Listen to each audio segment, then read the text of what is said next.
Mon nom était Han Seo-jun. Je suis mort à Séoul le jour où la ville était particulièrement grise. L'asphalte mouillé, l'odeur de l'essence, une douleur dans ma poitrine et cette pensée stupide que « encore un pas et tout passera ». Cela n'est pas passé. L'obscurité n'était pas douce. Elle m'a arraché comme la glace sous les pieds et m'a jeté dans un corps qui ne savait même pas pleurer correctement. J'ai ouvert les yeux et j'ai vu un plafond de fourrure, la fumée du foyer, des poutres grossières et le visage d'une femme qui me regardait comme si elle s'attendait à ce que je meure à l'instant même. J'étais un enfant, pas métaphoriquement, un véritable nourrisson d'environ 2 ans, si l'on jugeait selon les normes locales. Et le monde autour de moi n'était pas la terre du 21e siècle, mais une terre du Nord où l'hiver n'était pas seulement une saison, mais une loi, une religion et une condamnation. Plus tard, j'ai appris qu'il s'agissait de la tribu de Ravnheim, un petit clan viking brisé au bord d'un fjord, où une maison sur 2 se dressait à moitié vide, et où presque tous les adultes qui avaient survécu à la dernière guerre et à la peste étaient des femmes. Les hommes étaient soit morts, soit partis en mer sans jamais revenir, soit couchés sous des tertres de pierre sur la pente froide. C'est là que j'ai compris pour la première fois, je ne m'étais pas simplement réincarné. J'étais tombé dans un hachoir à viande. La tribu dans laquelle le destin m'avait jeté était trop faible pour tenir debout par elle-même. Depuis le sud, les clans marchands nous pressaient, depuis le nord, la faim, et depuis la côte orientale, des bandes guerrières étrangères chassant les esclaves et les fourrures. Nous n'avions pas de jarl puissant, pas de grande épée, pas même assez d'hommes pour former un mur dans une formation de boucliers. Mais nous avions des femmes qui ne savaient pas se rendre, et cela s'est révélé plus important que tout le reste. La première à comprendre que quelque chose n'allait pas chez moi fut Sigrid Mengrise.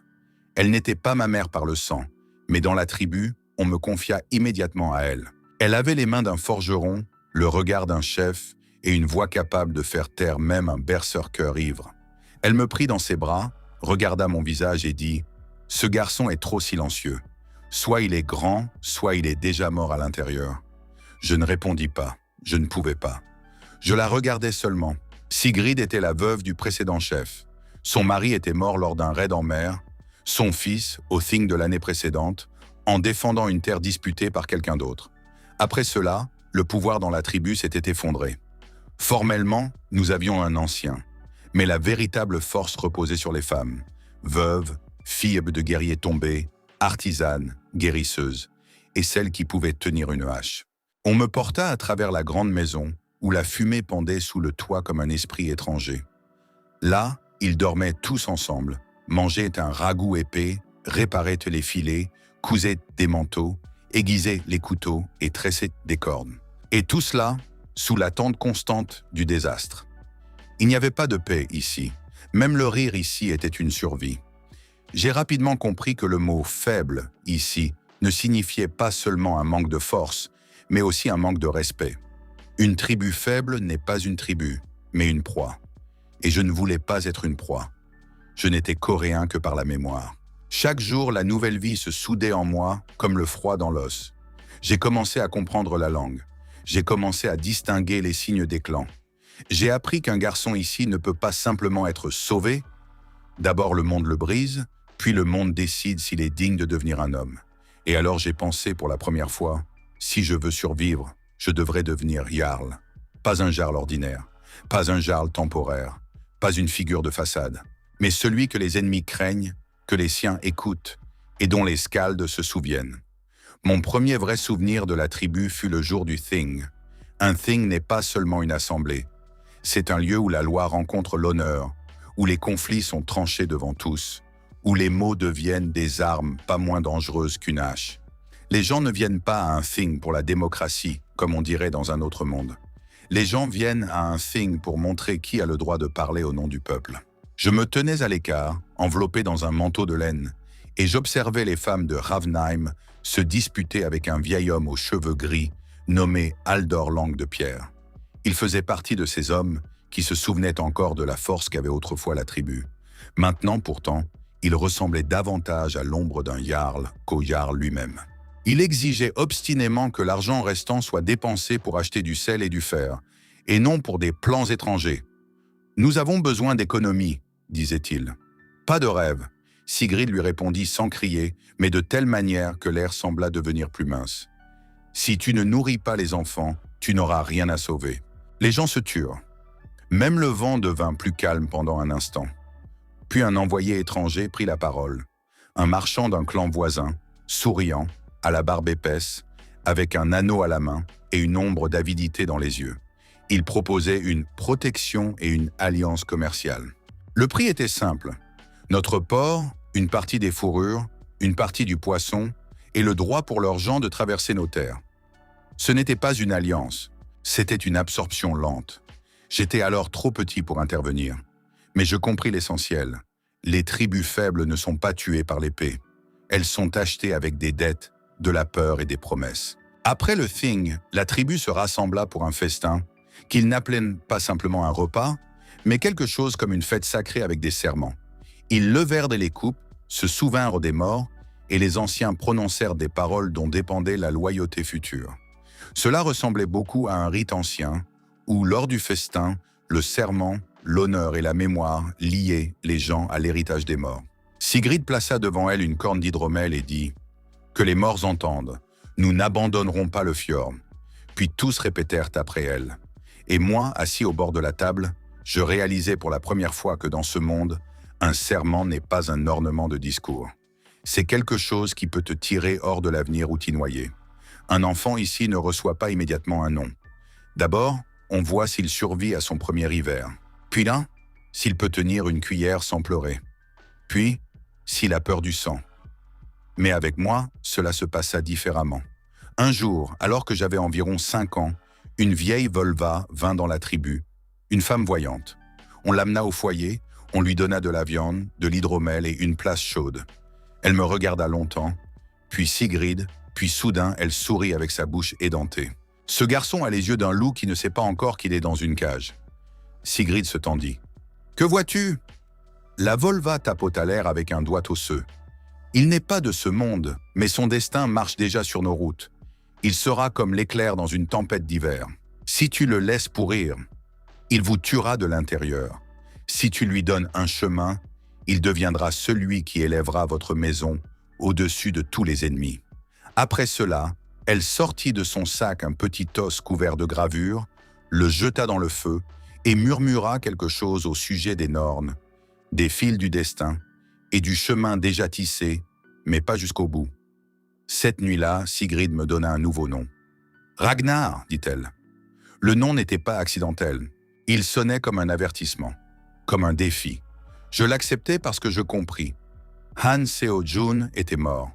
Il ne restait qu'un enfant, qui devrait soit se consumer, soit devenir un monstre digne de ce monde. Je ne suis pas né grand épéiste. Le corps d'un enfant était faible, mes mains tremblaient, mon dos se fatiguait après plusieurs coups, et n'importe quel adulte pouvait me renverser d'une seule paume. Mais la mémoire de ma vie passée ne me donna pas de force, mais de la réflexion. Je voyais le combat comme un système. Les Vikings autour de moi combattaient comme il convenait à leur monde. Férocement, directement, lourdement. Bouclier contre bouclier, hache contre hache. Raid, choc, coup de grâce. Mais j'ai rapidement compris que la force d'une tribu ne réside pas dans le fait de copier les forts. La force réside dans le fait de faire ce que l'ennemi n'attend pas. J'ai commencé par mendier à la forge des fragments de chêne, de vieilles plaques d'os, des morceaux de cuir et de corne en réserve. Avec cela, je créais un équipement étrange pour un enfant. La cuirasse de cuir la plus légère possible, des brassards flexibles, de courts pieux de lancer aux pointes lestées que j'attachais à mes poignets avec des lanières. Mon corps devait bouger non pas comme un mur, mais comme une lame dans l'ombre. Mais ce n'était qu'une partie. Au combat, je ne voulais être ni un berserker, ni un porteur de bouclier classique. J'ai inventé mon propre style, le cercle de glace. L'essence n'était pas d'attaquer de front, mais de forcer l'ennemi à perdre le rythme. Je travaillais avec de courts pas, des rotations brusques du corps, des épaules trompeuses, des projections au niveau bas. J'utilisais la neige, la boue, les passages étroits, les flancs des bateaux, les crochets, les cordes, tout ce qui transformait le champ de bataille en piège. Contre plusieurs ennemis, je les menais le long d'un arc, en attirais un hors de la formation, brisais le rythme, forçais les autres à commettre des erreurs. Au début, les anciens riaient, puis ils cessèrent. Parce que j'ai très vite compris, dans le Nord, la victoire ne revient pas au plus féroce, mais à celui qui sait rendre inutile la fureur d'autrui. Et pourtant, cela ne suffisait pas. Pour survivre, j'avais besoin de force, une vraie force. La première vraie bataille eut lieu sur le rivage lorsque j'avais 8 ans. Des pillards de Holm nous tombèrent dessus, un détachement étranger venu de la côte sud, une vingtaine d'hommes, bien armés et persuadés qu'ils ne trouveraient à Ravnheim que des veuves et des enfants. Ils ne se trompaient que sur une chose. Nos veuves n'étaient pas pires que des guerriers, et les enfants savaient déjà haïr. Lorsque la corne de guet sonna l'alarme, j'étais près du hangar à bateau. Sigrid saisit une hache et cria « Au bouclier !» Les femmes coururent vers le rivage si vite qu'on aurait dit que Thor lui-même les poussait en avant. Une vieille femme avec un couteau entre les dents, une artisane avec une lance aussi longue qu'une des rives, une guerrière au bouclier avec un lourd bouclier rond. Ce n'était pas une parade. C'était le désespoir qui avait appris à former des rangs. Je pris ma première vraie arme, un court couteau et un pieu de lancer à pointe de pierre. Les pillards arrivèrent en coin, comptant briser notre faible ligne. Leur capitaine cria, agitant son épée, et était certain que tout finirait maintenant. Mais lorsqu'il vit des femmes au visage de bataille sortir en courant des huttes, il hésita même un instant. Et j'utilisais cet instant. Je ne me ruais pas au centre. Je me déplaçais sur le côté, glissais sur la neige mouillée, lançais le pieu dans la ceinture du porteur de bouclier à gauche. Il ouvrit la formation, sursauta instinctivement, et la formation se fissura. Sigrid frappa l'un à la tête par-dessus, une autre femme enfonça une lance sous les côtes d'un deuxième, et moi, presque petit comme un enfant, rampais entre les jambes, tranchais le tendon d'un troisième, et roulais hors de la trajectoire d'un coup de hache. Les pillards commencèrent à murmurer avec inquiétude pour la première fois. Ils ne comprenaient pas qui j'étais, trop petit, trop rapide, trop gênant. Le rire se transforma rapidement en colère. L'un d'eux, un énorme homme aux cheveux roux, se rua sur moi, pensant m'écraser d'une seule main. Je le laissais le penser. À la dernière seconde, je me déplaçai sur le côté, lui fis un croche-pied et le frappai à la gorge avec le pieu. Pas mortellement, mais assez pour qu'il s'étouffe d'air et tombe. Et alors Sigrid commença à chanter un chant de bataille. Ce n'était pas seulement un cri, c'était un ancien rituel pour élever l'esprit avant le combat, lorsque les voix rejoignent le rythme du sang. Quelque chose comme les anciens chants guerriers du Nord, où une résolution commune transforme la peur en force. Les femmes reprirent le chant, et le rivage explosa. Le combat devint comme une danse folle. Haches, éclaboussures d'eau, râles, tintement du fer, cris, retraite, nouvelle charge. Je courais entre les jambes des adultes, coupais des tendons, lançais des pierres dans les yeux, poussais les gens les uns contre les autres, ramassais les armes des autres et les donnais aussitôt à celui qui était le plus proche. Je n'essayais pas de devenir un héros. J'essayais de faire payer chaque pas de l'ennemi par la douleur. Quand tout fut terminé, des corps et des boucliers brisés gisaient sur le rivage, et la neige était rouge près de l'eau. Je me tenais debout, tremblant d'épuisement, et pour la première fois, je vis dans les yeux de Sigrid, non pas de la pitié pour moi, comme pour un enfant, mais du respect. « Tu combats comme une bête qui pense », dit-elle. « Est-ce mauvais ?» demandai-je. Elle toucha mon front, couvert du sang de quelqu'un d'autre. « C'est dangereux, pour tous ceux qui sont proches. » C'est alors que j'ai compris. Mon style était déjà né. Je n'étais pas une copie du guerrier de quelqu'un d'autre. J'étais autre chose. Mais un style ne suffisait pas. Si tout s'était limité à la ruse, tôt ou tard, j'aurais été écrasé par plus fort. Alors je devais grandir, devenir quelqu'un qu'on ne pourrait pas sous-estimer. Alors j'ai commencé à m'entraîner comme personne ne s'entraîne. Le matin, courir sur la glace jusqu'à ce que la respiration devienne douleur. Puis, des coups contre un poteau enveloppé de cuir mouillé. Puis, travailler avec des sacs de sable que je devais traîner à travers la cour sans perdre l'équilibre. Après cela, lancer des pieux sur des cibles mouvantes. La nuit, j'étudiais les vieilles sagas, les récits de héros, les dessins sur les cornes, les signes sur les pierres. Je ne voulais pas simplement être fort. Je voulais comprendre comment pense le monde du Nord. Pourquoi un jarl est-il fort? Pas seulement parce qu'il sait trancher, mais parce qu'il est craint, respecté, écouté et suivi. Un jarl n'est pas seulement un guerrier. Il est un centre d'attraction, un chef militaire, maître du festin, protecteur de la troupe, un homme qui sait tenir sa parole et donner généreusement. Par conséquent, pour survivre, je devais non seulement manier une lame, je devais apprendre à diriger les gens, à leur donner du butin, à porter la responsabilité de leur mort, à tenir un serment devant le Thing, et, si l'heure venait, à savoir mourir de telle manière que ton nom devienne une arme. À 8 ans, cela me semblait être de la folie. À 10 ans, une tâche. À 12 ans, un destin. Le tournant fut la mort du vieux Haldor. Il ne mourut pas au combat, mais dans son lit, ce qui, pour le monde viking, ressemblait presque aussi à une défaite. Mais la tribu lui organisa tout de même un rite honorable. Son corps fut placé sur un vieux bateau, à côté de lui. Une hache, un bol, un anneau, quelques pièces, un couteau et un manteau de laine. Puis le bateau fut incendié à marée basse. La fumée monta vers le ciel et devint une traînée noire au-dessus du fjord. C'était l'un des rites funéraires du Nord les plus reconnaissables. Un navire ou un bateau comme chemin vers l'autre monde, avec des présents correspondant au statut du défunt. Je me tenais parmi les femmes et regardais le feu dévorer le bois. Sigrid murmura. C'était un vieil homme difficile.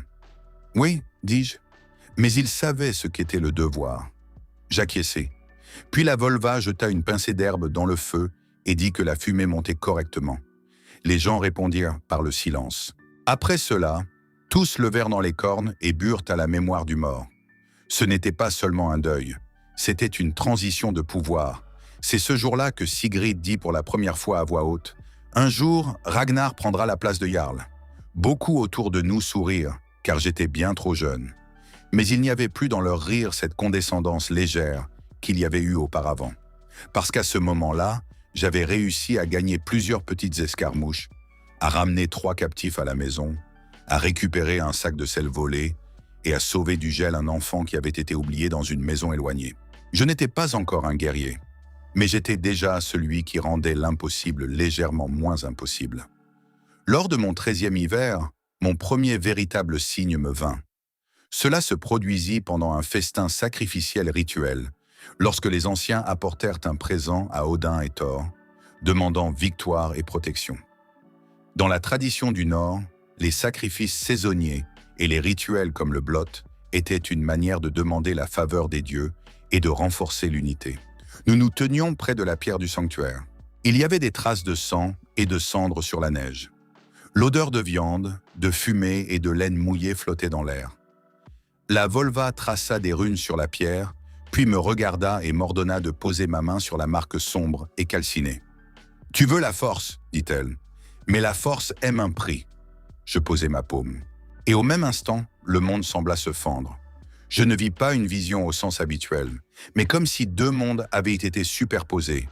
Des images se dressèrent devant moi.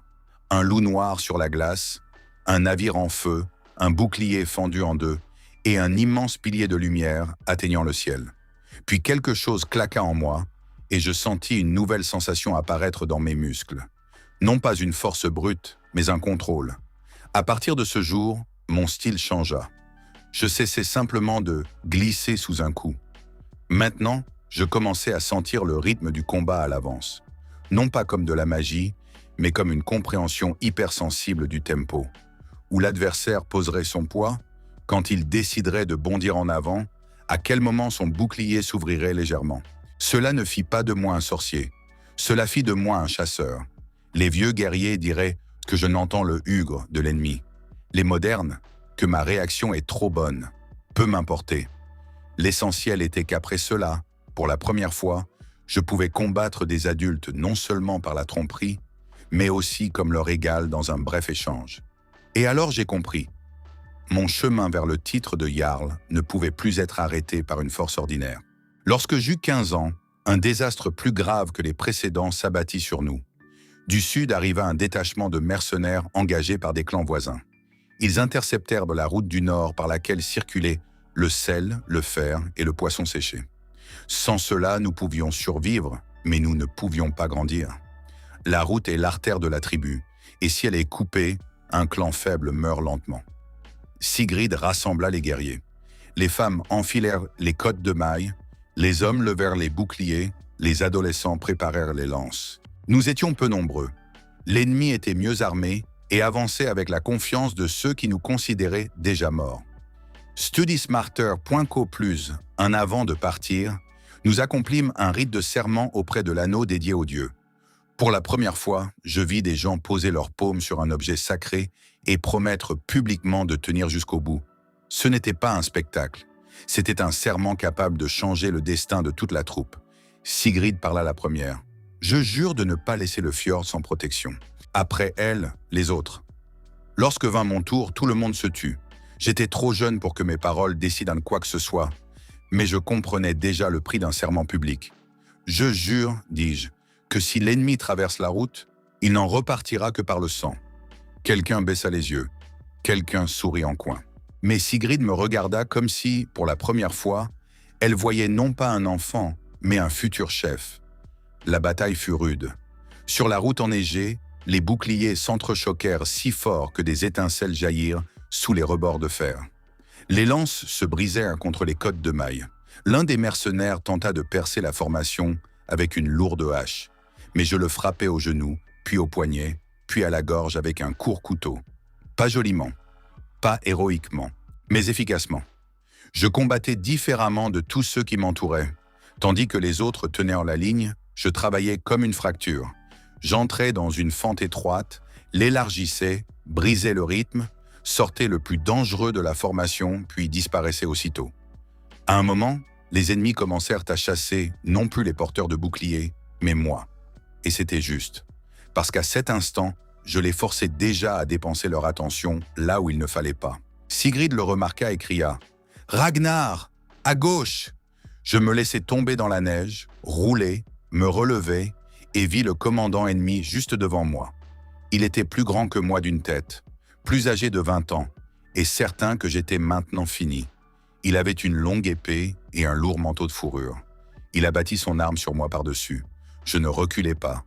Je fis un pas vers lui. L'épée siffla à côté. Je me glissai sous son bras, attrapai son coude, et de toutes mes forces frappai l'arête de son nez avec mon menton, puis enfonçai une lame étroite dans l'ouverture sous sa côte. Il se figea et tomba. Pendant une seconde, tout autour devint silencieux. Puis nos femmes rugirent et avancèrent. Ce fut le tournant. L'ennemi ne pouvait plus tenir la formation. Nous les repoussâmes hors de la route, prîmes le convoi, récupérâmes le sel, le fer et les fourrures.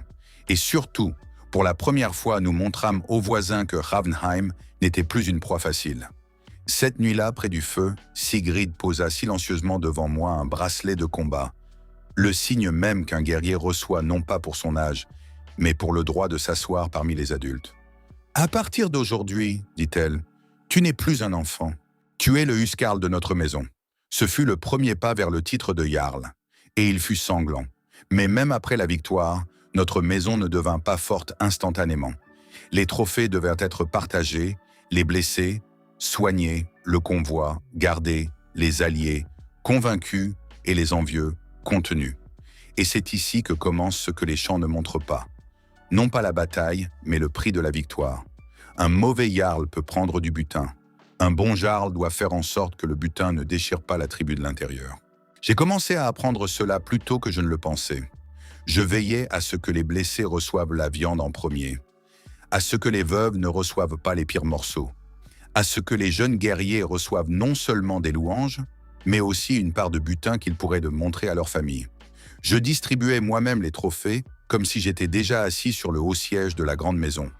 Et les gens le remarquèrent. Un Skald venu d'un fjord lointain dit un jour de moi « Ce garçon dirige les gens comme s'il savait combien coûte chacune de leurs peurs. » C'était presque vrai. Je ne connaissais pas le prix de la peur. Je connaissais le prix de la perte. Parce que chaque fois que je regardais notre faible clan, je voyais la même chose. Si nous ne devenions pas plus forts, nous serions soit avalés, soit traînés dans les maisons d'étrangers. Et je n'allais pas laisser cela arriver. À partir de ce moment, l'histoire de Ravnheim ne pouvait plus rester petite. Ensuite commencerait la véritable lutte pour le pouvoir, avec des rites sanglants, des serments sur l'anneau, des raids au-delà de la mer, la trahison d'un clan voisin, et le premier pas de Ragnar vers le titre qu'il ne portait pas encore, mais qu'il méritait déjà. Après la victoire sur la route, Ravnheim vécut encore 2 semaines comme une corde d'arc tendue. La victoire ne nous rendit pas riches, mais elle changea l'air dans la grande maison. Les gens commencèrent à parler plus fort, à regarder directement, à se disputer non plus à voix basse, mais à voix haute. Là où se trouvait autrefois l'épuisement, quelque chose de plus dangereux apparut. L'espoir. Et l'espoir, comme je le compris rapidement, apporte toujours non seulement de la force, mais aussi de l'envie. J'étais assis près du foyer et j'aiguisais une courte lame lorsque Sigrid entra dans la salle avec un visage sur lequel une mauvaise décision pouvait déjà se lire. « Que s'est-il passé » demandai-je. Elle posa sur la table un paquet de fourrures et une carte de la côte. Le fjord voisin, Skaldheim, a refusé de reconnaître nos droits sur la route. Ils disent que puisque nous avons repris le convoi, nous devons maintenant les payer pour la sécurité du passage. Vert, qui réparait justement une lanière sur un bouclier, renifla. Des brigands polis, Sigrid hocha la tête. Et pas seulement cela. Ils ont envoyé un signe, un os de porc, un fil noué et une pierre noire. Je relevai la tête. Qu'est-ce que cela signifie? La vieille Volva, assise dans le coin près des herbes, répondit à sa place. Ce n'est pas seulement une menace, c'est une déclaration rituelle d'hostilité. Ils ont montré qu'ils nous considèrent comme une maison faible, indigne de la protection des dieux. Le silence tomba dans la grande maison. De telles choses n'étaient pas seulement une insulte, c'était déjà un défi. Et dans la tradition du Nord, de tels signes avaient du poids, car ils étaient liés à l'honneur, aux obligations du clan et à la reconnaissance publique du conflit. Sigrid dit « Ils veulent que nous venions au signe et que nous nous inclinions devant eux. » Je me levai lentement. « Alors, nous ne nous inclinerons pas. » Elle me regarda. « Comprends-tu ce que cela signifie? » « Oui, si nous refusons, il y aura la guerre. Et nous pourrions ne pas y survivre. » Je la regardai droit dans les yeux. « Si nous nous inclinons, nous ne survivrons pas de toute façon, seulement plus lentement. » Un faible murmure d'approbation retentit dans la salle. Pas un cri, pas de joie. Ce rare accord tribal lorsque les gens comprennent « la survie n'est possible qu'à travers le risque ». La Volva jeta une pincée d'herbe sèche dans le foyer et dit « Les Nornes aiment ceux qui ne cachent pas leur visage au destin. » Puis Sigrid leva une corne d'hydromel et annonça « Nous préparons une campagne. À l'aube, nous partons pour Skaldheim. » Ce fut ma première véritable campagne, non pas comme garçon, mais comme guerrier que l'on écoutait déjà. On me donna une place dans le premier bateau, non parce que j'étais le plus âgé, mais parce qu'ils avaient peur de me perdre de vue. Les anciens n'aimaient pas l'admettre à voix haute, mais après la route, ils comprirent. Je ne combats pas seulement vite. Je sais briser le plan d'autrui. Avant le départ, nous accomplîmes un court rituel, demandant à la mer de ne pas nous engloutir et aux dieux de ne pas se détourner. Hommes et femmes touchèrent les poignets de leurs armes, quelqu'un jeta quelques copeaux de bois dans l'eau, quelqu'un prononça doucement le nom d'un parent mort. C'était la manière du Nord de se rappeler que l'on ne part pas seul. Je regardais le bateau, les boucliers mouillés, les épaules des gens, et compris.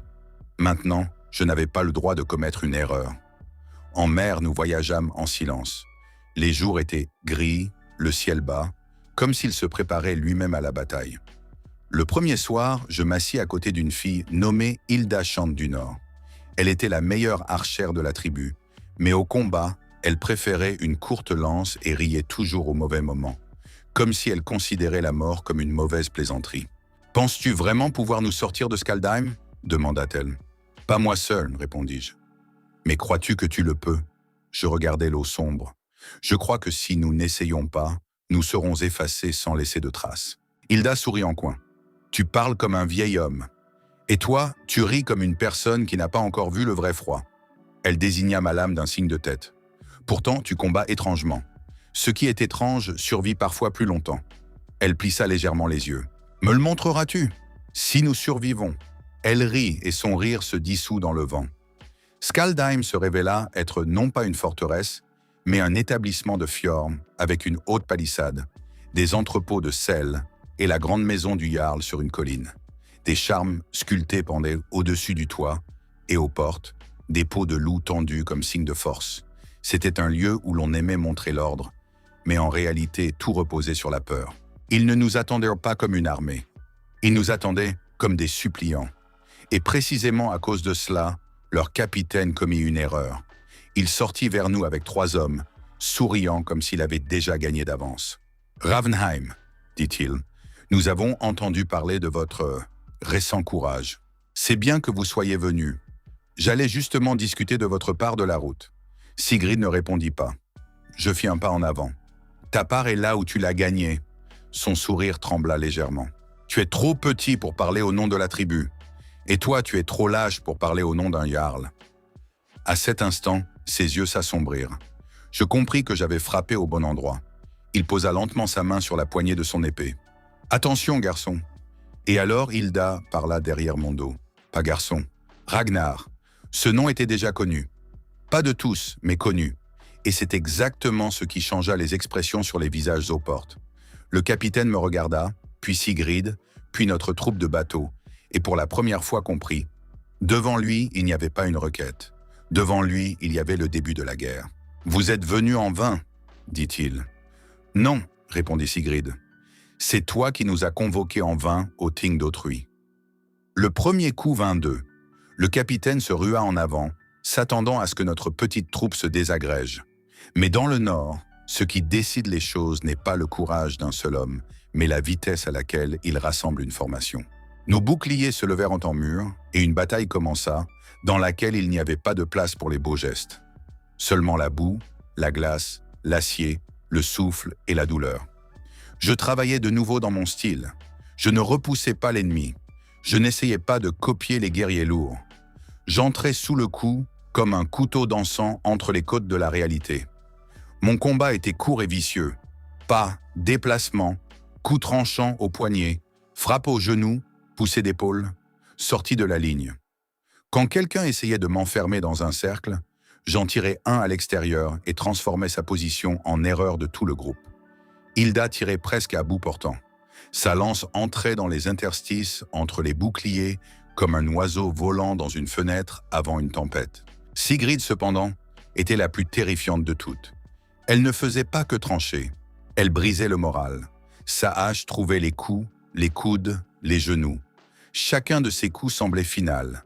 Il n'y avait pas de rage sur son visage. Seulement la froide détermination d'une femme qui avait déjà trop perdu et ne pouvait donc pas se permettre une autre perte. Le capitaine de Skaldheim vit que son premier assaut s'étouffait et tenta de se replier vers les portes. Je le remarquai. Et alors je fis ce que personne n'attendait de moi. Je jetai ma courte lame dans la neige, attrapai le bouclier de quelqu'un d'autre, le lançai vers le haut, puis frappai le bord inférieur de façon à ce qu'il s'écrase sur le visage de l'adversaire le plus proche. Il bascula. Juste après cela, je m'élançai dans la brèche qui s'était formée et lançai un crochet attaché à une lanière de cuir. Il s'accrocha au poteau de la porte. Une traction, et une partie de l'entrée devint notre problème. Non pas pour fermer la forteresse, non pas pour gagner complètement, mais pour les priver de liberté de manœuvre. C'était ma force. Non pas détruire l'ennemi d'un coup, mais briser l'architecture de sa bataille. 1 minute plus tard, les portes n'étaient plus des portes. Elles étaient devenues un piège. Skaldheim ne put pas y résister. Mais lorsque nous entrâmes dans l'établissement, la deuxième couche de la guerre commença. Ils mirent le feu aux entrepôts. La fumée monta au-dessus des toits si rapidement qu'on aurait dit que tout le fjord avait décidé d'expirer de la neige noire. Ils ne voulaient pas simplement nous tuer par le feu. Ils voulaient détruire les trophées, les provisions et la preuve de notre succès. Tout ce qui ne pouvait pas être pris par la force, ils tentèrent de le transformer en cendres. Sigrid cria « Aux entrepôts, sauvez le poisson et le fer !» Les gens se dispersèrent. Je vis 2 hommes avec des torches courir le long du platelage du toit. L'un était déjà sur le point de jeter le feu dans des sacs de résine sèche. S'ils explosaient, tout l'établissement deviendrait une mer de flammes. Je ne réfléchis pas. Je sautai sur un tonneau, pris appui dessus, attrapai la corniche et, manquant presque de m'arracher l'épaule, grimpai. La torche frappa à côté de moi. Je heurtai le second de mon front dans sa poitrine, le fis tomber et l'abattis d'un coup de genou dans le ventre. Le premier tenta de partir, mais Hilda, surgissant de la fumée, lança sa lance avec une telle précision qu'elle s'enfonça dans sa cuisse et le cloua au platelage. « Vivant » cria-t-elle. « Pour l'instant, oui » rugis-je. « Excellent. Il y aura quelqu'un à interroger. » C'était terrifiant et drôle à la fois. Nous éteignîmes une partie du feu avec de la neige, une autre avec des manteaux mouillés, une autre simplement en arrachant les gens à la panique. Dans le chaos, je remarquai que Skaldheim ne pensait plus à la victoire. Il pensait à sauver la face. Et cela signifiait qu'il essaierait bientôt de courir vers son Jarl et de nous accuser d'un raid. Et alors une pensée me vint. Nous n'avons pas seulement besoin d'un combat. Nous avons besoin d'un thing où leur mensonge sera ouvert devant tous. Le lendemain, nous nous emparâmes de leur terrain du thing. Pas complètement, mais assez pour que tout le monde comprenne.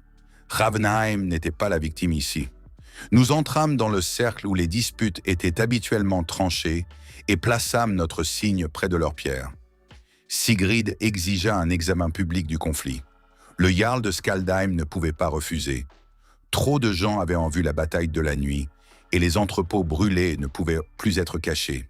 Et là, nous nous tenions sur le sol glacé, entourés de gens. Le Jarl de Skaldheim se révéla être non pas un jeune guerrier, mais un homme lourd et massif nommé Bjorn Krok, du Blizzard. Il avait une barbe de la couleur d'une vieille fourrure et des yeux dans lesquels vivait non pas le courage, mais l'habitude d'écraser. Il comprit immédiatement qui j'étais et me regarda plus longtemps que Sigrid. « Garçon, dit-il, tu rêves trop fort. » Je répondis sans sourire. « Et toi, tu as compris trop tard que ton fjord ne peut plus intimider le nôtre. » Il plissa les yeux. « Êtes-vous venu demander la paix ?»« Non, dis-je. Nous sommes venus exiger un thing. » Un murmure se répandit sur le terrain. Les anciens commencèrent à échanger des remarques, puis la Volva s'avança avec un anneau de fer dans les mains. Elle le posa sur la pierre et dit « Celui qui craint la vérité craint le serment. Celui qui craint le serment a déjà perdu. » C'était presque une déclaration sacrée. Les serments chez les peuples du Nord n'étaient pas seulement des mots. Ils garantissaient l'honneur, le destin et l'ordre social. Les briser signifiait mettre en danger sa réputation même et jusqu'au destin de sa vie. Sigrid posa sa main sur l'anneau. « Je jure devant tous que Skaldheim fut le premier à brûler nos entrepôts et le premier à rompre la paix. » Bjorn rit. « C'est un mensonge. » Alors je fis un pas en avant. « Alors pourquoi tes gens couraient-ils sur le toit avec des torches ?» Bjorn se tut. Et à cet instant, l'un des incendiaires capturés que nous avions pris la nuit précédente ne put tenir et confirma tout. Il tenta de se tortiller, mais la peur de la foule se révéla plus forte que la peur du Jarl. Bjorn pâlit. Peu de choses frappent un chef aussi durement qu'une exposition publique devant le Thing. Maintenant, il était obligé soit d'admettre sa culpabilité, soit de se jeter dans un combat devant tout le monde. Bjorn tira son épée et chargea en avant. C'était sa manière de sauver la face. Un coup, et il espérait transformer tout le Thing en chaos où la vérité perdrait son sens. Mais je l'attendais déjà. Je fis un pas non pas en arrière, mais sur le côté, et fis ce que j'avais appris pendant des années. Je ne bloquais pas le coup lourd, mais le forçais à passer à côté de la cible. D'abord, un vif glissement d'épaule, puis une coupure au poignet, ensuite un coup de pommeau sous la mâchoire. Il était trop massif pour bouger rapidement. J'étais trop léger pour l'affronter de front. Et ici, pour la première fois, la différence entre moi et un guerrier ordinaire devint visible pour tous. Je n'essayais pas de gagner par la force. J'utilisais le tempo, la distance, l'angle et le rythme contre sa colère. Quand Bjorn pensait m'avoir coincé, j'en sortais déjà. Quand il voulait m'écraser avec sa masse, je transformais son poids en faiblesse. La foule commença à murmurer. Sigrid ne regardait plus le duel comme une dispute. Elle le regardait comme une épreuve du destin. Bjorn entra dans une rage, et cela devint son erreur. Je déviai son cou sur le côté et, profitant du fait que son corps s'était ouvert, lançai vers lui un crochet de chaîne depuis ma ceinture. Le crochet s'accrocha à la lanière de son armure. Une traction, et il perdit l'équilibre. Mon pas suivant frappa sa jambe d'appui. Il s'effondra sur un genou. Je m'arrêtai à un demi-pas. Un silence de mort tomba sur la place. Un garçon qui n'avait même pas 16 ans selon les normes locales se tenait au-dessus du Jarl d'un autre fjord. Il pouvait l'achever. Il ne le fit pas. Bjorn leva la tête et le vit. « Pourquoi » râla-t-il. Je répondis calmement. « Parce que je suis venu pour la vérité, pas pour une gloire bon marché. » C'était plus dangereux que n'importe quel coup. Parce qu'à un thing, les gens se souviennent non seulement de la force, ils se souviennent de celui qui peut se maîtriser après la victoire. Bjorn ne recula pas immédiatement, mais il recula. Il fut forcé d'admettre une partie de sa culpabilité. Pas entièrement. Il était trop fier. mais assez pour que Skaldheim ne puisse plus exiger ouvertement un tribut sur notre route. Les gens sur le terrain l'entendirent. Et le monde du Nord ne vit pas seulement par l'épée, mais aussi par la honte publiquement fixée. Lorsque le Ting prit fin, plusieurs hommes et femmes âgés des établissements voisins s'approchèrent d'un de moi. Ils ne m'appelèrent pas Jarl, pas encore. Mais dans leurs yeux, il y avait déjà quelque chose que je n'avais pas reçu auparavant, la reconnaissance. Ce soir-là, Sigrid me prit par l'épaule et dit « Comprends-tu ce qui s'est passé ?» Je regardais la pierre du Thing qui portait encore la trace de notre serment. Nous n'avons pas perdu la face. Pas seulement cela. Alors quoi? Elle me regarda très attentivement. Tu as gagné pour la première fois non pas comme fils de la tribu. Tu as gagné comme celui qui peut la diriger. Je ne répondis pas parce qu'il y avait trop de choses dans ma poitrine. Cette nuit-là, le skald de la tribu composa la première courte chanson à mon sujet. Pas encore une grande chanson.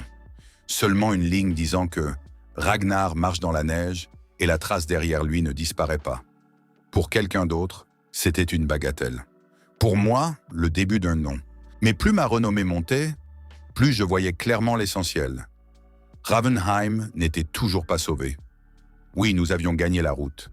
Oui, nous avions forcé les voisins à reconnaître notre force. Oui, les gens avaient déjà cessé de regarder la tribu comme condamnée. Mais un jarl n'est pas celui qui a gagné une fois. Un jarl est celui qui peut tenir les gens lorsque l'ennemi revient. Et l'ennemi reviendra. Je le sentais aussi clairement que l'approche d'une tempête à l'odeur du sel dans l'air. C'est pourquoi je commençais à changer non seulement le combat, mais la structure même de notre maison. Je proposais de diviser la troupe en petits détachements. J'appris aux femmes non seulement à tenir des boucliers, mais à construire une ligne défensive d'angles croisés. Je créais un système de signaux avec des cornes, des pierres et des rubans colorés sur les mains.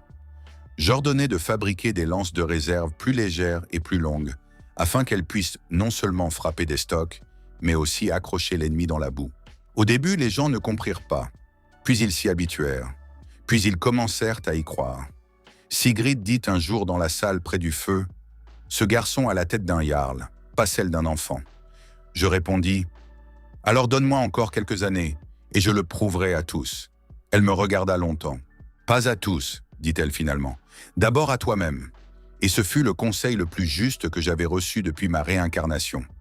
En hiver, la mer change comme si elle devenait elle-même l'ennemi. La glace recouvre le bord de l'eau, le vent coupe le visage jusqu'au sang, et les vagues frappent les rochers avec un tel bruit qu'on dirait que quelque chose d'immense et de mauvais, en dessous, essaie de ramper dehors. C'est dans un tel hiver que la nouvelle arriva à notre fjord. Sur la rive sud, un jarl étranger avec une troupe était apparu, un homme qui avait déjà dévasté 2 petits établissements et avançait maintenant le long des fjords côtiers, rassemblant butins et esclaves. Son nom était Rodwin Chienne de Fer. Les gens parlaient de peu de lui, et avec haine. Ce n'était pas un fou, il était pire. Un prédateur calculateur qui savait où les faibles avaient des fissures. Ces gens ne brûlaient pas tout sur leur passage. Ils ne prenaient que ce qui était nécessaire, fer, femmes, enfants, grains, bateaux. Ils laissaient des témoins vivants derrière eux, parce que la peur, une fois lâchée dans le vent, travaille plus longtemps que le feu. Lorsque Sigrid entendit ce nom, pour la première fois depuis longtemps, elle ne dit rien. Elle retira simplement son gant et posa sa paume sur la table. « Il vient vers nous, » dit la Volva. « Comment le sais-tu » demandai-je. La vieille femme regarda dans la fumée du foyer. « Parce que les gens comme lui ne se satisfont pas du butin. Ils ont besoin d'un symbole. Et une tribu faible est un symbole commode. » J'acquiesçai. Voilà donc. Ainsi, tout ce que nous avions construit avait déjà été remarqué. Nous réunîmes le conseil non pas au Thing, mais dans la grande maison. Ce n'était plus une dispute ordinaire. C'était une conversation sur la question de savoir si la tribu survivrait à la prochaine lune. Une fumée épaisse se tenait à l'intérieur, la viande sifflait sur la broche, mais personne ne mangeait. Même les enfants le sentaient. En cet instant, on ne décidait pas de l'ordre, mais de l'avenir. Sigrid parla la première. « Notre fjord est trop étroit pour résister à un assaut direct. Si Rodwin entre dans la baie, il débarquera des hommes sur les 2 rives à la fois. » Ver pointa le doigt sur la carte. « Alors nous ne le laisserons pas entrer. »« Comment » demanda quelqu'un. Sigrid se tourna vers moi. « Ragnar !» Je compris immédiatement que ce serait précisément cette conversation après laquelle il ne serait plus possible de se cacher derrière l'âge d'un enfant. Elle dit « Tu sais briser une formation, tu sais diriger de petits groupes, tu sais penser vite au combat. Nous n'avons pas seulement besoin d'un détachement tenant comme un mur, nous avons besoin d'un homme qui tirera la bataille là où l'ennemi ne pourra pas se déployer. » Tout le monde me regarda. Et je dis « La baie étroite près des rochers occidentaux. Les anciens se turent. » Je continuais. « Si nous les laissons débarquer sur la rive centrale, ils nous couperont en deux. Mais si nous attirons les premiers bateaux dans le passage étroit, entre les pierres et la glace du rivage, ils ne pourront pas déployer leur formation. Nous frapperons d'en haut depuis les rochers, de côté depuis l'eau, et nous ne les laisserons pas former les boucliers. » Vert sourit en coin. « Le garçon veut tendre un piège en mer. »« Pas un garçon, » corrigea Hilda. « Il a raison. » Sigrid hocha la tête. « Alors c'est décidé, nous préparons une embuscade. » Se préparer à la bataille était plus terrifiant que la bataille elle-même. Parce que tant que l'épée n'a pas été levée, tu as le temps de penser. Et penser à la veille de la mort est la pire torture. Nous traînâmes des pierres sur les rochers occidentaux, renforçâmes des corps de piège, dégageâmes le passage entre deux saillies étroites, camouflâmes des pieux pointus avec de la neige et de la glace. Les femmes cousaient des manteaux chauds, vérifiaient les lances, goudronnaient les boucliers. La Volva marchait parmi les gens et distribuait de petits paquets d'herbes, non pas de la magie au sens féerique, mais une protection rituelle, une bénédiction et une manière de tenir l'esprit. Les communautés vikings liaient souvent la préparation à la guerre à des rituels, des chants, des supplications sacrificielles et des signes du destin. Je ne restais pas immobile non plus. J'inventais ma technique la plus risquée. Si nous ne pouvions pas arrêter la première vague, alors il nous faudrait détruire le centre de leur formation. Pour cela, il me fallait des crochets légers, des cordes, 4 pieux courts et 2 sections de glace affaiblies à l'avance près du rivage. L'idée était folle. Au bon moment, je devais briser l'équilibre de l'ennemi, faire tomber une partie des hommes à travers la plaque de glace et transformer la bataille en chaos. Hilda, voyant le dessin, resta silencieuse longtemps. « Est-ce que tu sais seulement vivre normalement ?» demanda-t-elle enfin. « Non, c'est bien ce que je pensais. » Puis elle sourit soudain. « Mais si cela fonctionne, je boirai à ta santé au point que même Thor le condamnerait. Si cela fonctionne, dis-je, je boirai avec toi moi-même. » Elle me regarda un peu plus longtemps que d'habitude et détourna les yeux. Et c'est alors que je compris, les gens commençaient à voir en moi non seulement un guerrier, mais aussi le centre de l'avenir. C'était plus effrayant que n'importe quelle épée. Le 3e jour, nous vîmes leurs voiles. Pas une, pas 3. 5 bateaux et une grande quille avec une haute poupe décorée d'une tête de chien. Belle délibérément prédatrice. Rodwin ne se cachait pas. Il voulait être vu, pour que son apparence même brise l'esprit avant même la bataille. Sigrid leva la main. « Opposition !» Les gens se dispersèrent parmi les rochers. La fumée de nos foyers avait été éteinte. Les feux cachés, les boucliers retirés des endroits ouverts. Il ne restait que le vent, les rochers et la brume sur l'eau. Lorsque le premier bateau entra dans le passage, je sentis tout se serrer dans ma poitrine. L'instant irréversible. Rodwin avançait avec assurance. Ses hommes riaient, l'un chantait même. Ils étaient prêts à une victoire facile. C'est exactement pourquoi je n'attendis pas qu'ils commencent à débarquer complètement. Je donnai le signal. 3 cordes tirèrent en même temps les murs de boucliers qui avaient été installés à l'avance. Ils s'effondrèrent sur le bord du passage et forcèrent le premier bateau à dévier. Des pierres dégringolèrent d'en haut. Hilda jaillit de derrière le rocher et enfonça une lance directement dans l'épaule du rameur de tête. Les femmes sur la rive gauche frappèrent simultanément, comme une énorme main unique. Rodwin comprit aussitôt qu'il était tombé dans un piège, mais il était déjà trop tard. La bataille devint un cauchemar. Ces hommes tentèrent de former leurs boucliers, mais les 3 passages brisaient leurs rangs. Ils ne pouvaient ni se retourner, ni dresser un mur complet, ni même débarquer correctement. Nous frappions d'en haut, lancions des harpons, accrochions les boucliers avec des crochets et traînions les hommes dans l'eau. Je sautais sur le bord d'un bateau comme si mon corps était plus léger que la peur. Un ennemi abattit une hache sur moi. Je levai un bouclier non pour bloquer, mais pour dévier. Le coup glissa. La hache s'enfonça dans le bois, et j'étais déjà sous son bras, plantant une courte lame sous son aisselle. Un autre tenta de m'attraper par le manteau. Je tirai la lanière à mon poignet, Mon pieu lesté jaillit et lui fracassa le nez. Le sang éclaboussa la glace. À ce moment, Sigrid fauchait les hommes comme une exécution hivernale. Elle ne gaspillait pas un seul mouvement. Chacun de ses pas était pesant, chaque balancement, final. Plusieurs hommes de Hrodwyn ne purent pas soutenir son assaut et reculèrent vers l'eau, où nos lances les achevèrent aussitôt. Mais Hrodwyn lui-même venait déjà vers moi. Il était énorme. Pas seulement fort, lourd, comme un pilier de bataille. Il portait une épaisse cotte de mailles, un casque bordé de cuir et une épée courte à large lame.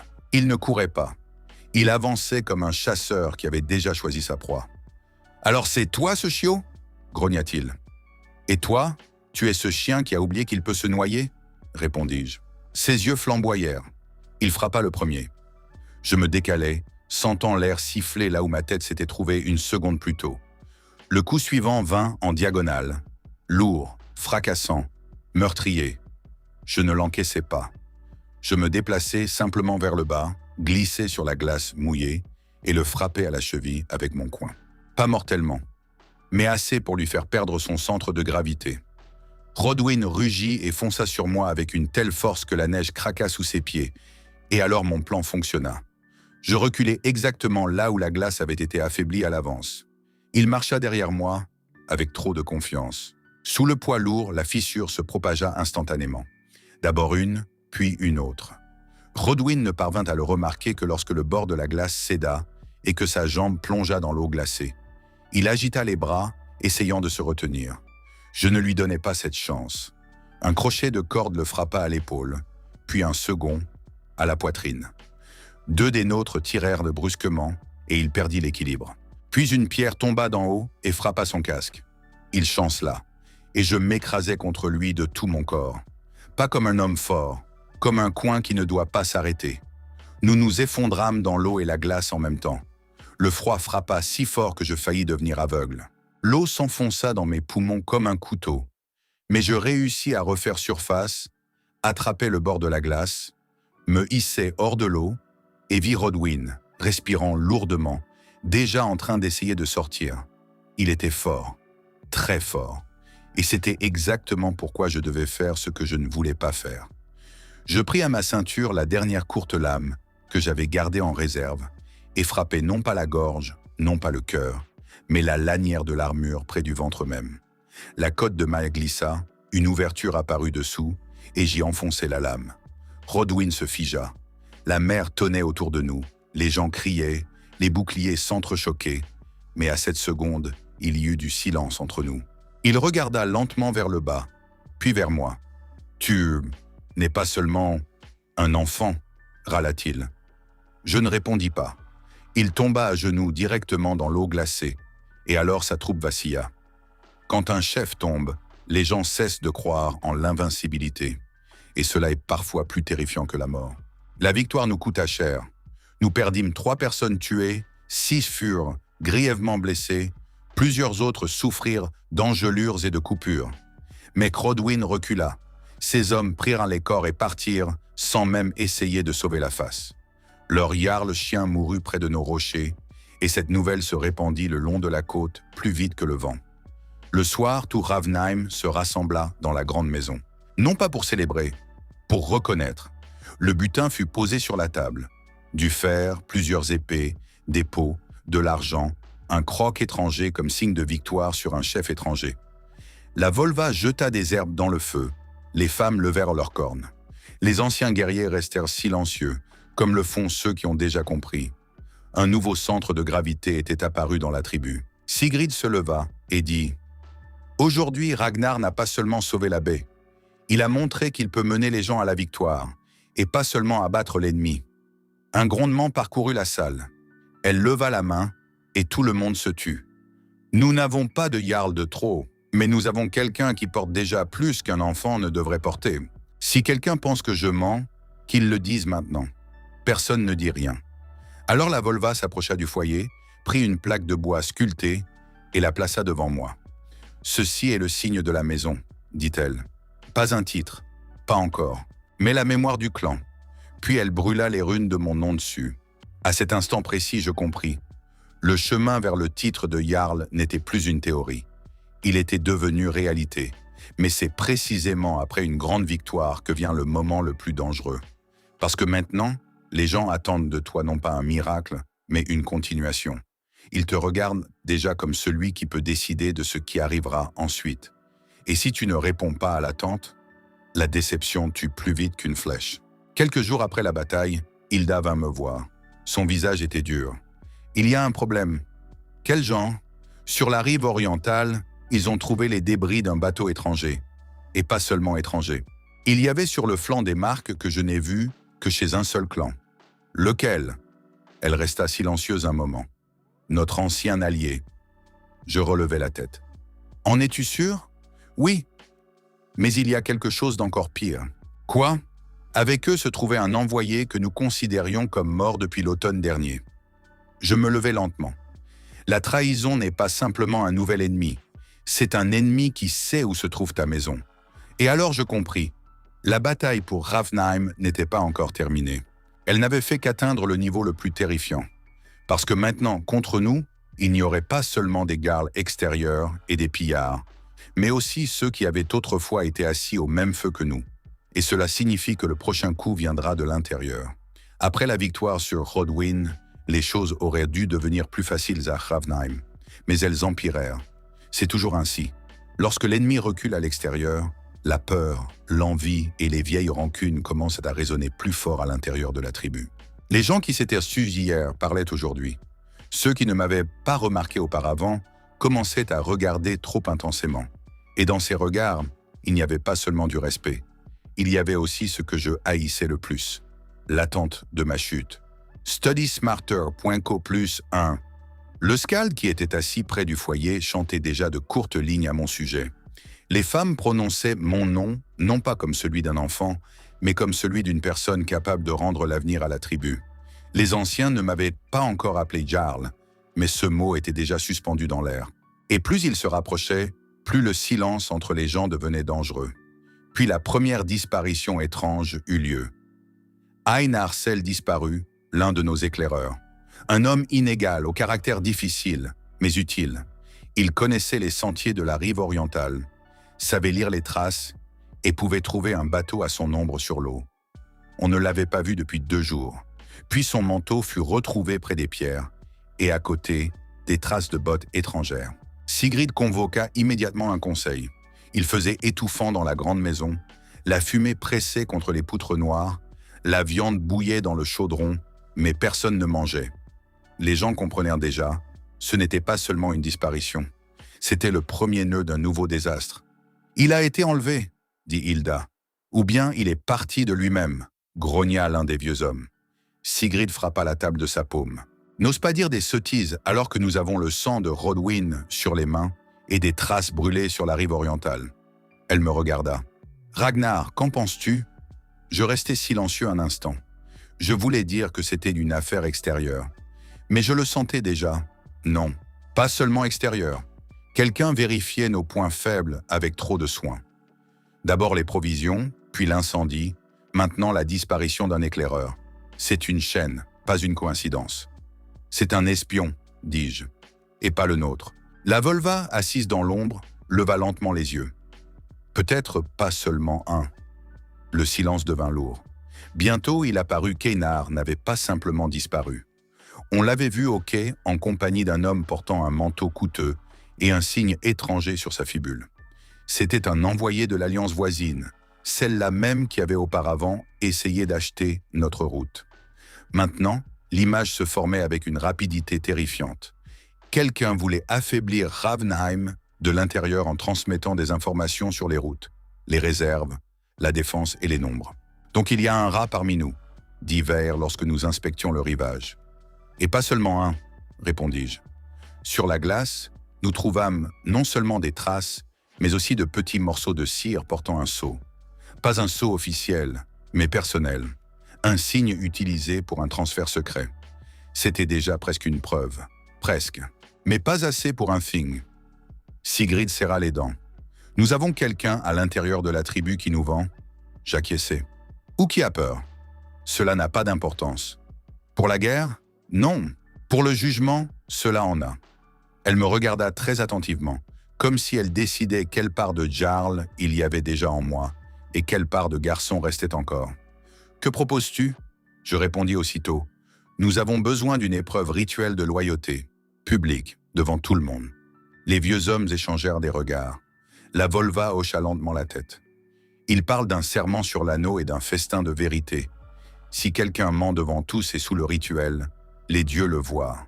Et les gens s'en souviennent ensuite. C'était dangereux, mais juste. » Dans les traditions du Nord, un serment public avait un poids énorme. Le thing, le festin, l'anneau, le nom des dieux et les témoins. Tout cela liait une personne à la communauté et exposait les mensonges. Sigrid n'accepta pas tout de suite, mais elle accepta. Le festin eut lieu le soir même.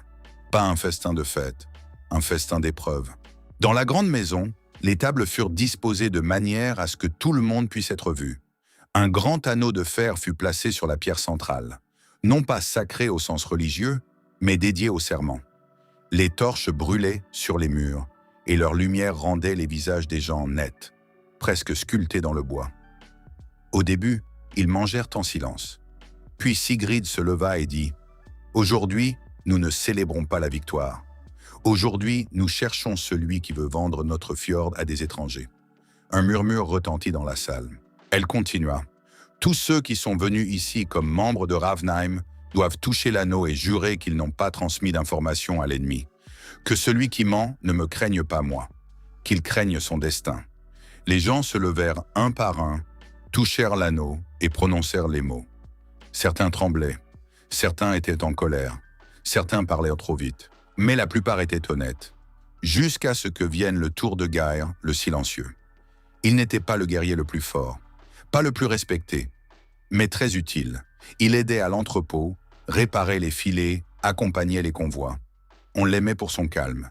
De telles personnes semblent toujours sûres, et c'est exactement pourquoi elles se révèlent souvent plus dangereuses que les bruyantes. Geir toucha l'anneau et dit « Je jure que je n'ai pas vu d'envoyé étranger et que je ne leur ai rien transmis. » Je le regardais et remarquai même alors que ses doigts se crispèrent trop fort pendant un instant. Sigrid le vit aussi, mais il n'y avait pas de preuve. Après le rituel, le festin continua. Les gens retournèrent à leur place, mais la tension ne disparut pas. Elle devint encore plus dense. C'est alors que la Volva me demanda de sortir avec elle vers le foyer. « Tu le vois » demanda-t-elle. « Geir ? Oui ? Il ment. » Elle hocha la tête. « Mais il ne ment pas comme un homme qui se considère comme un traître. Il ment comme un homme que l'on tient par la gorge. » C'était important, parce que tous les traîtres ne trahissent pas par avidité. Certains se brisent. « Que proposes-tu » demandai-je. La Volva regarda le feu longtemps. S'il est lié par un serment ou par la peur, on peut le forcer à parler par un signe. Mais s'il est lié par le sang, ce sera pire. Le sang, la parenté, la famille, la dette. Parfois, on n'achète pas une personne avec de l'argent. Parfois, avec ceux qu'elle ne peut pas abandonner. Je compris. Geir pouvait avoir des otages, ou des enfants, ou une ancienne dépendance envers l'alliance extérieure. Et cela signifiait qu'une simple exposition ne suffisait pas. Nous devions tirer tout le nœud au dehors. Je proposais un plan risqué. Pas un interrogatoire direct, pas de torture, pas d'humiliation publique. Nous devions faire semblant d'envoyer un faux convoi vers la rive orientale. S'il y a un espion, il transmettra l'information. S'il la transmet, nous attraperons le canal. Pour cela, nous avions besoin d'un faux registre d'entrepôt, de plusieurs itinéraires leurres et de 2 véritables détachements avec des embuscades dans la forêt.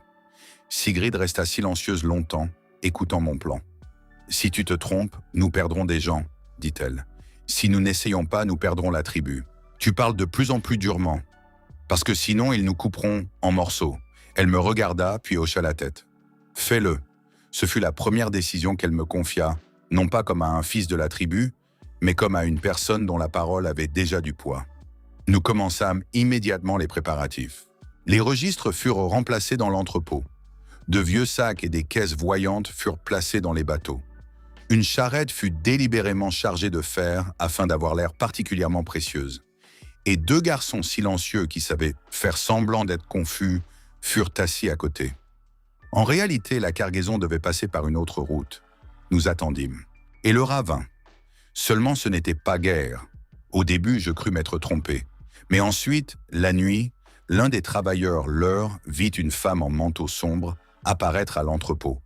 Elle venait d'une maison éloignée, une veuve discrète que personne n'avait remarquée auparavant. En apparence, ordinaire. Dans son comportement, trop prudente. Elle prit un petit paquet, le cacha rapidement sous son manteau et partit. Nous ne la saisîmes pas tout de suite. Nous la suivîmes et nous arrivâmes au véritable nœud. La femme ne nous mena pas directement à l'ennemi, mais à une vieille maison au-delà du pont, où une guérisseuse avait autrefois vécu. Maintenant s'y réunissaient des gens qui n'aimaient pas la force actuelle de Ravnheim. Lorsque nous nous glissâmes plus près, j'entendis des voix. À l'intérieur, ils parlaient de la distribution du butin, de mon influence, de la façon dont le garçon se comporte déjà comme un jarl, de la façon dont les femmes ont détenu le pouvoir trop longtemps, de la manière dont les anciennes alliances doivent être restaurées. Ce n'était pas seulement un cercle d'espions, c'était un parti interne des mécontents. Je serrais les dents. Voilà donc. À l'extérieur, il souriait. À l'intérieur, il construisait une scission. Sigrid, qui marchait à côté de moi, en avait entendu assez elle aussi. Son visage devint absolument semblable à la pierre. « Alors voilà qui nous vend », murmura-t-elle. J'acquiesçai. Mais avant que nous puissions faire irruption, Guerre sortit de la maison. Il n'était pas seul. À côté de lui se tenait ce même envoyé de l'alliance voisine. Et alors tout se mit en place. La veuve n'était qu'une messagère. Le véritable transfert était mené par la maison cachée au-delà du pont, où les mécontents pouvaient se rencontrer sans regards inutiles. Guerre nous vit le premier, et son visage devint gris, pas par malveillance, par horreur. Sigrid fit un pas en avant, et sa voix était si calme qu'elle effrayait plus qu'un cri. « Tu nous as trahis ?» Il ouvrit la bouche mais ne répondit pas. Alors je fis un pas et dis « Ce n'est pas lui qui doit répondre, qu'il dise qui le tient par la gorge. » Guerre trembla. L'envoyé, au contraire, sourit. « Tu penses encore trop vite, garçon. » Je le regardais et compris déjà. Cet homme avait l'habitude d'acheter la faiblesse, pas de la combattre. Il comptait sur la peur, la faim, la division. Et c'était son erreur. Il n'avait pas compris qu'à ce stade, Ravnheim n'était plus la maison qu'on pouvait briser silencieusement. Sigrid exigea « Otting ». L'envoyé sourit en coin. « Tu veux un scandale ?»« Je veux la vérité », répondit-elle. « La vérité, dit-il, est le luxe des forts. » Et alors je compris enfin que cette conversation ne finirait pas paisiblement. Il fut le premier à tirer un couteau. Pas une grande épée, pas une hache. Une petite lame pour le sale travail. Mais je l'attendais déjà. Nous nous mîmes en mouvement en même temps. Sigrid frappa l'envoyé si vite qu'il eut à peine le temps de rejeter le couteau sur le côté. Au même instant, deux autres sortirent de la maison, des gardes cachés jusqu'au dernier moment. Le combat commença dans l'obscurité, près du mur de la vieille maison, sous les branches sèches et le ciel froid. J'étais de nouveau dans mon élément. Espace étroit, ombre, neige, un pont de bois tout près. Je transformais tout cela en armes. Un adversaire se rua sur moi avec une épée et je fis délibérément un pas en arrière pour qu'il glisse sur la glace. Sa jambe partit de côté et j'enfonçai mon coude dans son menton, puis balayai son genou. Je reçus le second avec un crochet au poignet, lui fis lâcher son arme et le frappai à la gorge avec le pommeau. Hilda abattit le troisième d'une flèche presque à bout portant. Mais l'essentiel se passait ailleurs. Guerre se tenait tremblant et regardait l'envoyé. Et soudain je vis qu'une petite amulette de bois pendait à son cou sous ses vêtements. Je l'arrachai d'un seul mouvement. Sur l'amulette étaient engravés non pas nos signes, des noms, deux noms. Celui d'un homme adulte, celui d'un enfant. L'air gelé devint lourd. « Des otages ?» demandai-je. Guerre couvrit son visage de ses mains. Sigrid l'attrapa par le col et le tira vers elle. « Qui ?» Il se mit à pleurer. Puis il murmura que sa femme et son jeune fils étaient retenus par l'alliance voisine et que s'ils ne transmettaient pas d'informations, ils seraient tués ou vendus. Il ne voulait pas trahir. Il s'était simplement brisé. Cela ne le rendait pas innocent. Mais cela rendait la situation bien pire. Parce que maintenant, l'ennemi ne tenait pas seulement l'avidité. Il tenait des gens. C'est habituellement là qu'un grand moment arrive dans les champs. Le héros déclare qu'il sauvera tout le monde. Arrache les portes. Abat les ennemis. Ramène la famille. En réalité, tout était plus sale. Nous ne pouvions pas simplement nous précipiter sur la maison alliée. Il y avait des otages là-bas, et le moindre mouvement brusque signifierait leur mort. Nous devions donc non seulement attraper les espions, mais aussi comprendre comment reprendre les gens vivants. Sigrid me regarda. « Que proposes-tu » Je réfléchis très vite. « Nous avons une chance. Nous faisons semblant d'être prêts à négocier et nous envoyons des gens là-bas avec un présent. Les nôtres seront à l'intérieur. Nous mélangeons une préparation fumigène au feu à l'entrée pour aveugler les gardes. En même temps, un petit détachement entre de l'autre côté par l'eau. Pas un assaut, une pression. Les forcer à reculer vers l'entrepôt et là, nous faisons déjà sortir les otages. » Vert renifla. « C'est de la folie. »« Oui, dis-je. Mais pas pire que de rester assis à attendre qu'il soit tué. » Sigrid me regarda longtemps, puis dit très doucement. « Tu penses déjà comme un jarl. » Ces mots frappèrent plus fort que n'importe quelle épée, parce qu'ils n'étaient pas un compliment. Ils étaient la reconnaissance qu'il n'y avait pas de retour en arrière. Nous y allâmes de nuit, pas avec une grande force, pas avec la guerre, mais comme une ombre qui sait déjà où la porte se fissurera. Le mélange fumigène fonctionna. À l'entrée, les gardes commencèrent à tousser et au même instant, notre petit groupe entra par la cour arrière. Je passai le premier. Espace étroit, mur de bois, râle des gens, odeur de peur, d'huile et de laine mouillée. Cette odeur existe dans chaque maison où l'on garde des otages. 2 hommes vinrent à ma rencontre. Je ne leur laissai pas le temps de donner l'alarme. L'un s'effondra avec la gorge écrasée. Je projetai le second dans le couloir et le plaquai contre le mur si fort qu'il ne se releva pas. Puis nous trouvâmes la pièce avec les captifs. La femme de guerre était assise dans un coin, et son fils, un garçon d'environ 7 ans, se pressait contre elle comme s'il avait peur même de respirer. En nous voyant, la femme n'y crut d'abord pas. Puis elle pleura. Pour la première fois depuis longtemps, je ressentis non pas de la rage, mais une pitié froide et lourde. « Vite !» dis-je. « Levez-vous !» Des cris pouvaient déjà être entendus derrière nous, mais il était trop tôt pour partir, parce que sur le chemin vers les portes, l'envoyé lui-même nous attendait. Il se tenait avec une épée et comprenait. S'il perdait maintenant, tout son plan s'effondrerait. « Tu es trop obstiné, Ragnar, » dit-il. « Et toi, tu as pensé trop longtemps que la peur était le pouvoir. » Il sourit. « Le pouvoir, c'est la peur. Alors tu as perdu avant même que cela commence. » Il se rua en avant. C'était un bon adversaire. Pas un champion, mais intelligent, rapide, dur. Il avait l'habitude du sale travail et n'essayait pas de paraître honnête. Il combattait pour vaincre l'ennemi, pas pour la beauté. Nous nous heurtâmes dans un passage étroit où une épée tenait à peine. C'était mon combat. Là où un combattant lourd se perdait, moi je m'épanouissais. Je menais sa lame vers le bas, passais sous son bras, frappais l'articulation, puis la côte. Il recula, frappa de nouveau, et cette fois je laissai délibérément la lame glisser le long du bouclier pour tirer son corps vers l'avant. Le crochet à ma ceinture attrapa son manteau. Une traction, et il perdit l'équilibre. À cet instant, le cri de Hilda retentit dans le couloir. L'un des ennemis essayait de nous contourner. Hilda s'était déjà accrochée à lui comme un loup d'hiver. Je ne me retournai pas. Je pressai simplement l'envoyer plus durement, enfonçant le pommeau de la lame sous son menton. Il tomba, et tout se termina. Nous fîmes sortir les otages vivants. La femme de guerre et son fils le retrouvèrent déjà sur le rivage, où il s'effondra à genoux et sanglota comme seuls les gens brisés pleurent. Je ne ressentis ni respect ni pitié pour lui, seulement de la compréhension. Si la tribu est faible, l'ennemi trouvera toujours qui briser en premier. Sigrid dit brièvement, « Tu n'es plus un éclaireur. Ta famille vivra sous notre protection et tu expieras ta faute par le service. » Guerre ne discuta pas.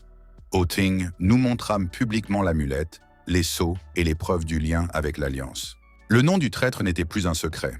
Mais avec cela, autre chose devint claire pour tous. Notre fjord n'était plus simplement en guerre. Il devenait visible. Et cela signifie que bientôt ne viendra pas seulement une menace voisine.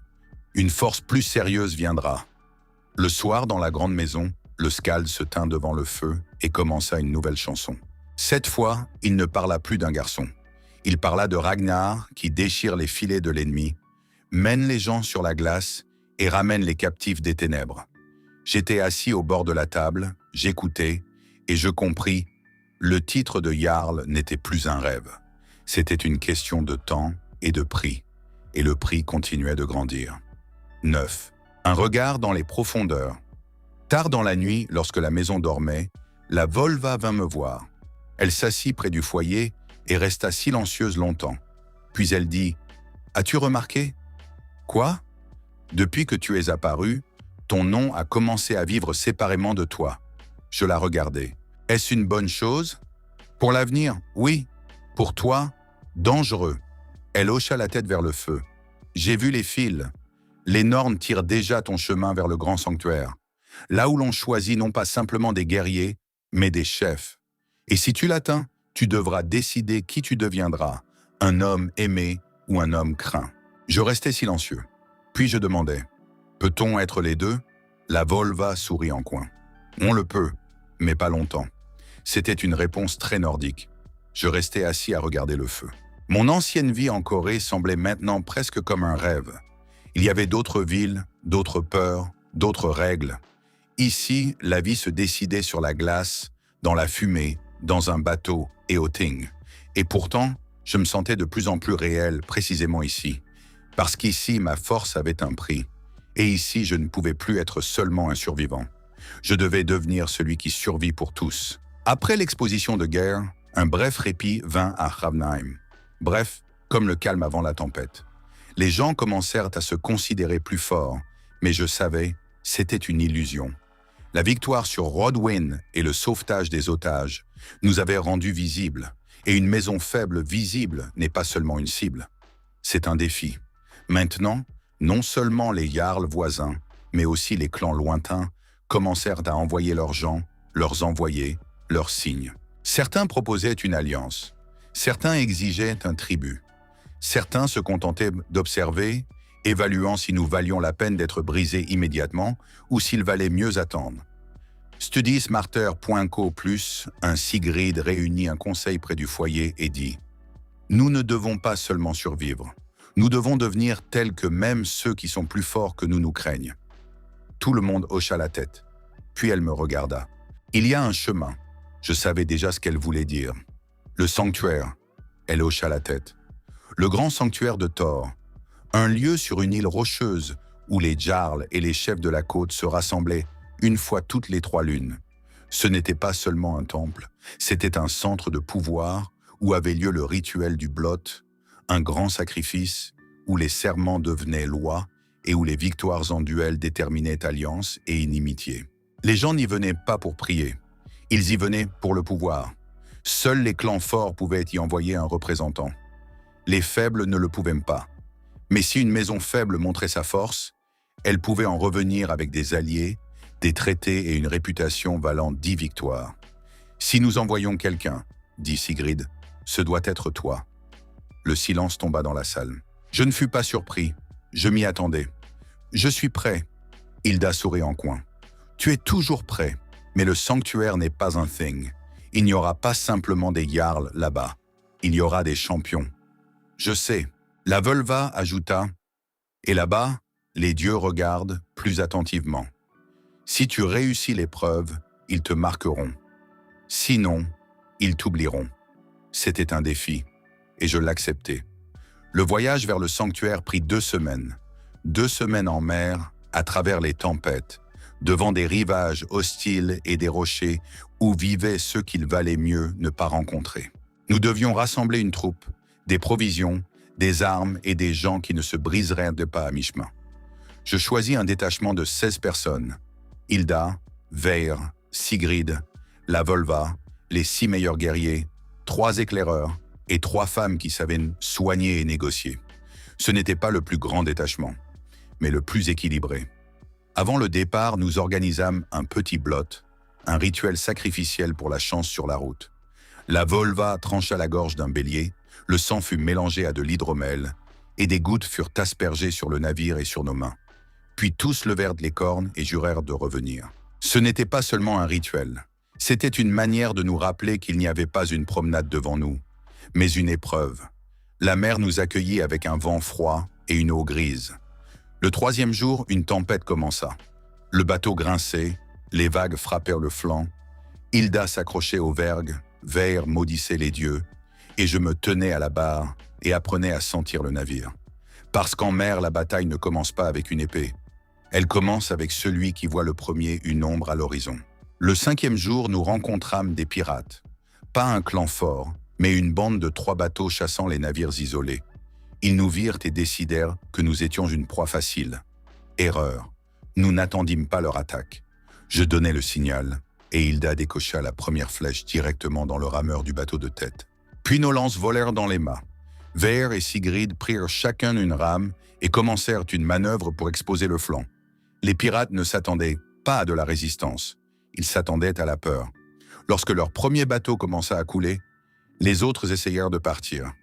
Mais nous étions déjà plus proches. Je sautai sur leur flanc avec un crochet à la main, attrapai le plat-bord et volai au centre. 3 se ruèrent sur moi à la fois. Je ne les laissai pas se regrouper. Le premier reçut un coup au genou, le deuxième au poignet, le troisième à la gorge. Les autres se rendirent. Nous prîmes leurs bateaux et leurs provisions. Ce ne fut pas une bataille héroïque. Ce fut une démonstration que Ravnheim n'était plus une maison faible. Mais après cela, je compris. Les nouvelles à notre sujet volaient déjà devant nous.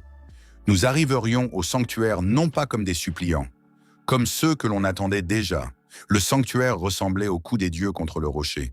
L'île était grise, nue, avec une seule baie et un haut pilier de pierre couronné du marteau de Thor. Autour se dressaient des tentes, des feux, des bateaux, des bannières. Jarls, chefs, leurs troupes, des centaines de personnes, et l'air sentait le sel, la fumée, la viande et le métal. On ne nous accueillit pas avec du pain et du sel. On nous accueillit avec curiosité et froideur. L'un des gardes à la porte demanda « Ravnheim, la maison faible ?» Sigrid répondit « La maison qui a noyé le chien de fer. » Le garde plissa les yeux. « C'était vous ?»« Oui. » Il hocha la tête et nous laissa passer. Mais à l'intérieur, des regards nous attendaient déjà. La première épreuve était le duel des champions. Pas à mort, mais rude. Chaque jarl envoyait son meilleur guerrier pour montrer la force de sa maison. Le vainqueur recevait le droit de parler le premier au Thing et une place près du foyer principal. Les jarls me regardèrent et rirent. « Un enfant ?» demanda l'un. « Lui ?» répondit Sigrid. Le rire devint plus fort. Mais lorsque mon tour arriva, je m'avançai sur le terrain sans bouclier et avec 2 courtes lames. L'adversaire était adulte, lourd, avec une hache et une cotte de maille. Le combat commença au signal de la corne. Il passa directement à l'attaque, comptant me briser avec sa masse. Je n'encaissai pas le coup. Je me déplaçai sur le côté, laissai la hache passer, frappai le poignet puis aussitôt l'arrière du genou. Il se retourna, frappa de nouveau. J'étais déjà derrière lui et coupai la lanière de l'armure. La foule commença à murmurer. Il rugit et se rua sur moi. C'était mon moment. Je fis un pas en arrière, lançai le crochet vers sa jambe et tirai. Il trébucha. Le coup suivant vint vers l'épaule, mais je m'étais déjà baissé dessous et avais enfoncé la lame dans l'ouverture sous le coude. La hache tomba. Je fis un pas en arrière. Le terrain explosa de cris. Les jarls ne riaient plus. Le Thing commença le lendemain. Les jarls étaient assis en cercle près de la pierre, au marteau. Chacun parla de ses affaires, de ses alliances, de ses ennemis. Lorsque vint notre tour, Sigrid se leva et dit « Ravnheim n'est plus faible. Nous avons noyé le chien de fer. Nous avons ramené les otages. Nous sommes prêts à conclure des alliances avec ceux qui respectent la force. » L'un des jarls, grand, aux cheveux gris, avec un visage de loup, demanda « Et que pouvez-vous offrir ?» Je me levai sans permission. Nous pouvons offrir non seulement de l'amitié, nous pouvons offrir du savoir, de nouvelles façons de combattre, de nouveaux liens par la route, et des gens qui ne se briseront pas au combat. Il plissa les yeux. Le garçon parle pour la maison. Le garçon qui vint des champions, répondit Sigrid. Le Thing tomba dans le silence. Puis le jarl aux cheveux gris dit « Bien, nous parlerons. » Ce fut une percée, mais pas la fin. Parce qu'à un Thing, il n'y a toujours pas seulement des alliés. Il y a aussi ceux qui te voient comme une menace. Le soir, un berserker s'approcha de moi. Pas un guerrier ordinaire, un vrai. Des yeux sauvages, des cicatrices sur tout le visage, un corps comme celui d'un ours. Il venait de la suite d'un autre jarl et me regardait comme s'il avait déjà décidé que je n'étais pas digne d'une place parmi eux. « Tu combats joliment, dit-il, mais ce qui est joli ne survit pas. Je ne reculais pas. Et ce qui est sauvage ne gagne pas. » Il sourit en coin. « Tu veux le vérifier ?» C'était un défi. Pas officiel, personnel. J'acquiesçais. Quand? Maintenant. Le combat n'eut pas lieu sur le terrain. Le combat eut lieu près des rochers, sous la lune, où il n'y avait que nous deux et la mer. Le berserker ne portait pas de bouclier, ne portait pas d'armure, seulement de la fourrure et une hache. Il entra en berserk, un état de fureur où la douleur disparaît et la force grandit. Ses yeux devinrent rouges, sa respiration lourde, ses coups rapides comme l'éclair. Il était l'adversaire le plus dangereux que j'avais rencontré. Il frappait comme si chaque coup était le dernier. Je ne pouvais pas m'éloigner beaucoup. Les rochers et la mer resserraient en l'espace. Je devais travailler de près, éviter la hache de quelques millimètres, frapper les bras, les jambes, le rythme. Il ne sentait pas la douleur, mais il sentait que je ne le laissais pas se déployer. Quand il commença à se fatiguer, je fis mon mouvement. Le crochet attrapa sa fourrure. Une traction, et il perdit l'équilibre. Le coup suivant vint vers l'épaule, mais j'étais déjà à l'intérieur et enfonçai la lame dans l'articulation de la cuisse. Il rugit, mais je ne le laissai pas se relever. Le combat se termina au sol. J'étais assis sur sa poitrine, serrant sa gorge. « Assez » demandai-je. Il me regarda sans malveillance. « Assez, tu es différent. » Je le laissai partir. Et alors il dit « Les jarls te craignent. » Pourquoi? Parce que tu n'es pas seulement un guerrier. Tu changes les règles. Ce fut la leçon la plus précieuse de cette nuit-là. Nous retournâmes à Ravnheim avec des traités, des fourrures et une nouvelle réputation. Mais le plus important, avec la compréhension suivante, maintenant, nous ne faisons pas que survivre. Nous devenons une force. Sigrid rassembla les gens et dit « Ragnar a passé le sanctuaire. Il a apporté des alliances. Il a prouvé que notre maison mérite davantage. » Puis elle me regarda. « Et maintenant, il n'est pas seulement un guerrier. Il est l'héritier. » La salle explosa. Ce n'était pas un titre. C'était un pas vers celui-ci. Mais l'hiver attendait devant nous, et une vraie guerre.